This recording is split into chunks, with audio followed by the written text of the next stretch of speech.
That's so autistic. Right, imagine if we were all the same, how boring would the world be? People forget that there are no set kind of traits, there are no set things, like it is very much, it is a spectrum. I spend every single living moment of the day worrying about whether I'm going to fit in, if I've said the right thing, if I've said the wrong thing. Hi, I'm Kesia. Hi, I'm Callum, and we both have autism. And here are a few things that you should never say to an autistic person. Oh, you're gonna love this one. That's so autistic. Right, when I hear that, I immediately transport myself back to school. When people use it as like an adjective, nothing is autistic. I still don't get it to this day. I think as well is that like people forget that there are no set kind of traits, there are no set things, like it is very much, it is a spectrum, and it's called an autism spectrum disorder for that reason. If someone does something silly in class, like someone did something silly in like school, whatever, and everyone goes, oh, that's so autistic, and I'm like, but it just isn't. I was like, it's just them being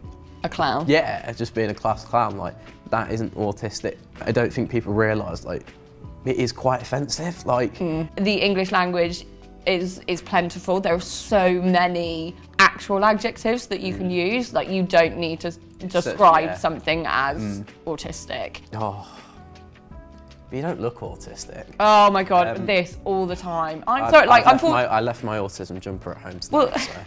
The thing is that it's like, unfortunately, you know, when you get diagnosed, they don't give you a style guide. No. You know, you don't get a membership card. I can't collect like, you know, points or anything and get free rewards because like, oh, I've done, you know, I've had 3 autistic traits today. You know, nobody looks like anything. No one person looks like anything. Exactly. Like we're all so acutely unique. Imagine if we were all the same. How boring would the world be? There is no, this is what autism looks like, and this is why it's so overlooked. And I think as well, like it's so commonly misdiagnosed as kind of, you know, depression, anxiety or other mental health problems because they are so intrinsically linked as well. People are very accepting of the fact that someone from America won't sound the same as someone from Germany or the UK or Australia. So like with accents, they're fine, but when it comes to your personal appearance, they don't get it. And I'm like, to me, it's exactly the same ethos. You must be like Rain Man or something, so genius characters. Yeah, I mean, the Sheldon one gets battered along. I mean, I can already debunk that because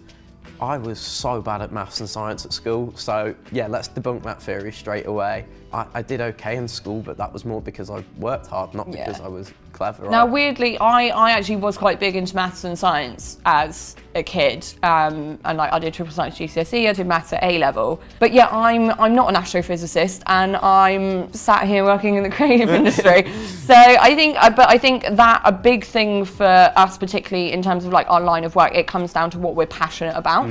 Because for me, and I don't know if you feel the same, just being good at something isn't enough for me to sustain interest in it for a long period of time. Yeah, I think as well for us is people bat around the Rayman Sheldon thing. I think that's because people who aren't autistic, they see these people on telly and like big shows and stuff, and that is to them what autism is, but it's not. I mean, like look, for example, James McClain, high profile footballer, revealed he was autistic this week. That's like a massive step because nobody would have pinpointed that on him, nobody would have guessed that. There is no sort of, every autistic person is different. It's like, you know, yesterday we watched Christine McGuinness documentary, never would have guessed, like, but, and then you hear and it's such an inspiring story, and sort of, I don't think enough people outside who aren't diagnosed with autism, I don't think they have that education, and I think it's something that definitely needs to be sort of improved within school and life in general. Just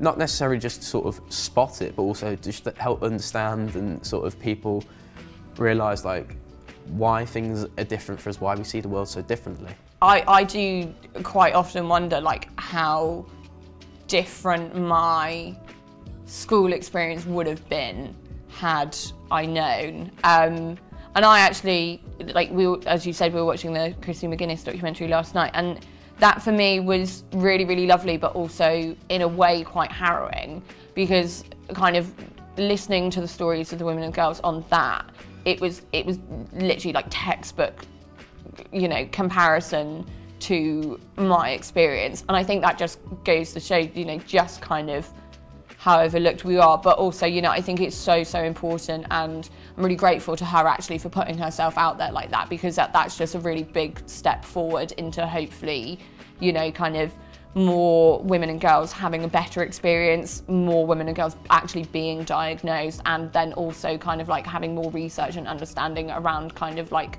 the intricacies of the presentation in, you know, females compared to that of males. Oh, you'll be all right. Just don't worry about it.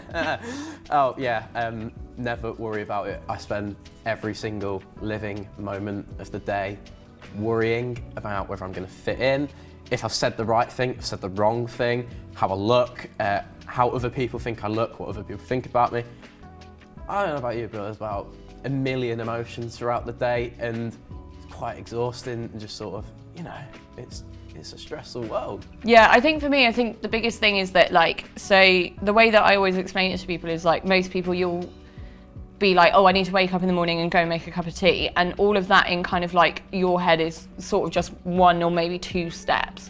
For me, it's I have to hear my alarm going off, then turn over and turn my alarm off, then decide to get out of bed, then I've got to walk to the door, I've got to, you know, maybe put my dressing gown on, open the door, walk through the hallway, get to the kitchen, pick up the kettle, yada yada yada. So it's like something that seems so mundane and just kind of like a very normal morning activity. In my head, there's kind of like 20 odd steps to get to that same point. And if one of them's missing, wow, the day, done for. The day, like, done for. Oh God, if I've set my alarm for 6:46 instead of 6:45, then it's just game over already. The day is a write-off. Thank you everyone for watching. We hope that, you know, just us having a bit of a natter has, Give you a bit more understanding about the world of autism. Over and out.